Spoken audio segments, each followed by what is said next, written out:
Bismillahirrahmanirrahim. Assalamualaikum warahmatullahi wabarakatuh. Perkenalkan, nama saya Salma Maulidara. Saya merupakan peserta Latsar PNS Kemenar 2025 Angkatan 56 atau Angkatan 1 golongan 2. Kali ini saya akan mempresentasikan mengenai kesiapsiagaan bela negara dan contoh tata tempat.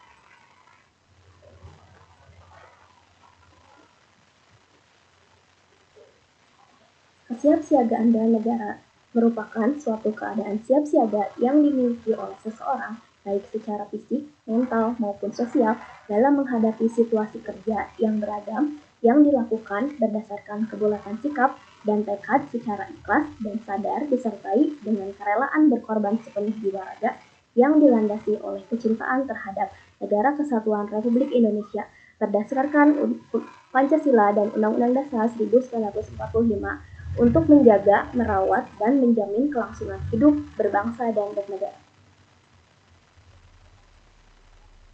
Nilai-nilai dasar bela negara ada 5. Yang pertama, cinta tanah air. Yang kedua, kesadaran berbangsa dan bernegara. Yang ketiga, setia kepada Pancasila sebagai ideologi negara. Yang keempat, rela berkorban untuk bangsa dan negara. Dan yang terakhir, memiliki kemampuan awal bela negara. Kemampuan awal bela negara yang pertama adalah dengan memiliki kesehatan jasmani. Kesehatan jasmani merupakan kemampuan tubuh untuk menyesuaikan fungsi alat-alat tubuhnya dalam batas fisiologi terhadap keadaan lingkungan dan kerja fisik yang cukup efisien tanpa lelah berlebihan. Setelah kita memiliki kesehatan jasmani, maka akan terbentuk kesiapsiagaan jasmani.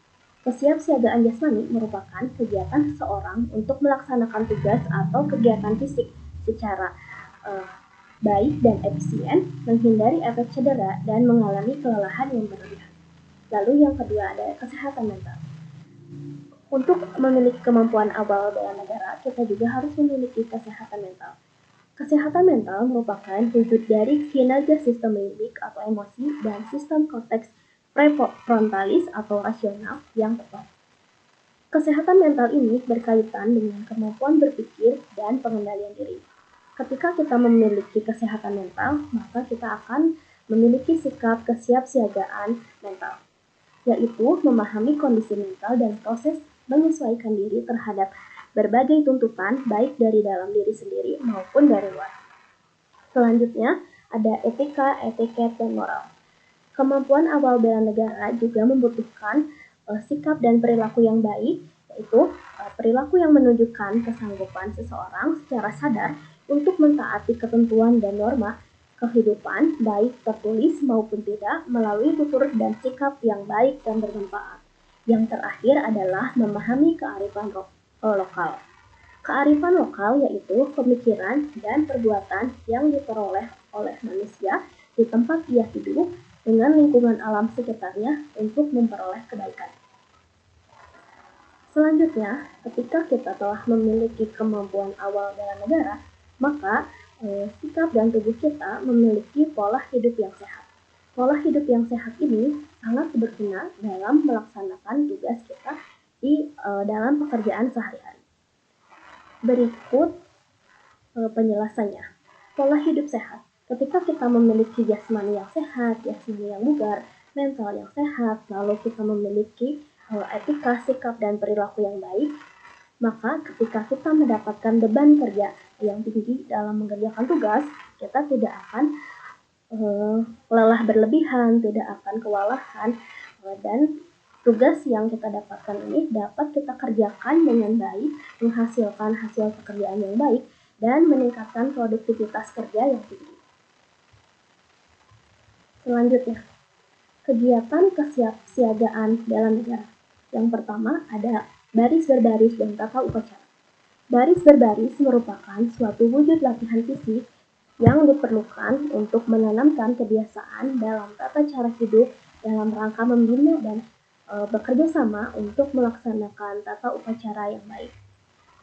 Lalu, upacara merupakan serangkaian kegiatan yang diikuti oleh sejumlah pegawai sebagai peserta upacara, disusun dalam barisan di suatu lapangan dengan bentuk segaris atau berbentuk U, dipimpin oleh seorang inspektur upacara, dan seluruh kegiatan direncanakan oleh perwira upacara dalam rangka mencapai tujuan upacara.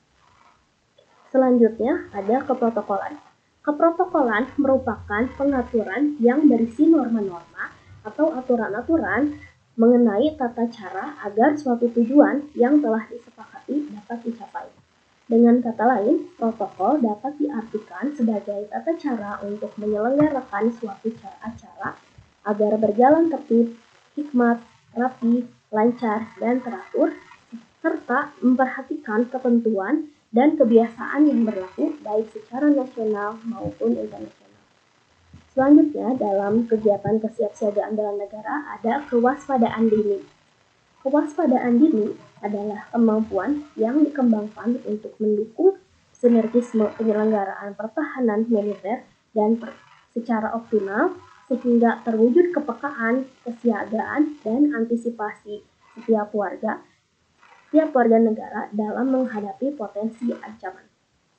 Selanjutnya ada kegiatan membangun tim untuk kesiapsiagaan bela negara. Membangun tim juga sangat penting karena kita hidup sebagai manusia yang membutuhkan manusia lainnya sehingga kerjasama tim sangat diperlukan dalam kesiapsiagaan bela negara. Selanjutnya ada kegiatan caraka malam dan api semangat bela negara. Caraka malam atau jurit malam bertujuan untuk menanamkan disiplin, keberanian, semangat, serta loyalitas dan kemampuan peserta dalam melaksanakan tugas dengan melewati berbagai bentuk godaan, cobaan, serta kemampuan menyimpan rahasia organisasi dan negara.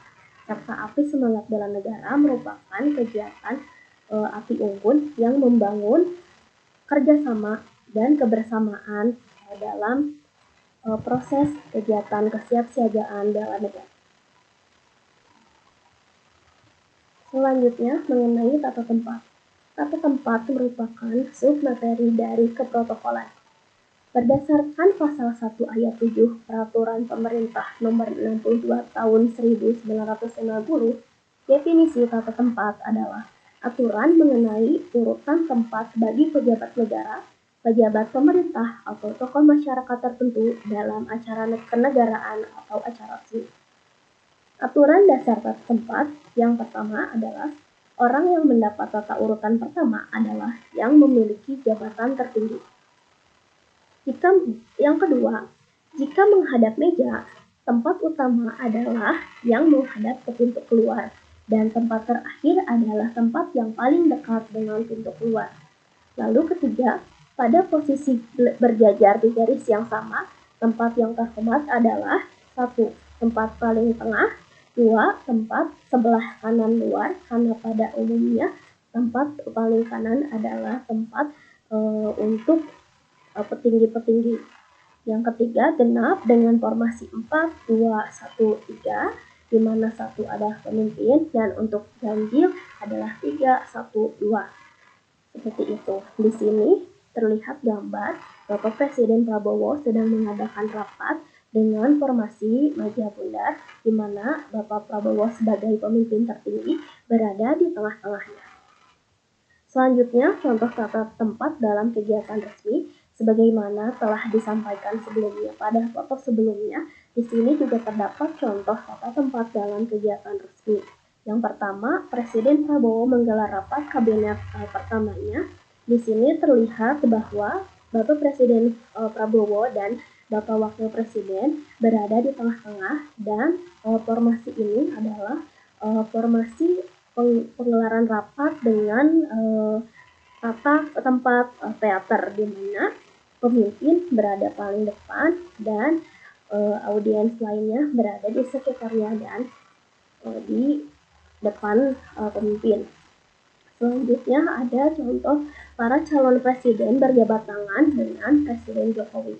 Ini sesuai dengan tata tempat untuk bagaimana cara berjabat tangan terhadap pemimpin, di mana Bapak Presiden berdiri paling kanan, paling depan, dan peserta atau calon presiden yang lainnya adalah berbaris di samping Bapak Presiden dan yang akan berjabat tangan maju ke depan satu persatu. Seperti itu. Terakhir, kesimpulan dari kesiapsiagaan bela negara ini dapat disimpulkan bahwa kesiapsiagaan bela negara merupakan aktualisasi nilai-nilai bela negara dalam kehidupan bermasyarakat, berbangsa, dan bernegara sesuai dengan peran dan profesi warga negara demi menjaga kedaulatan negara, keutuhan wilayah, dan keselamatan segenap bangsa dari segala bentuk ancaman yang pada hakikatnya mendasari proses nation dan karakter building.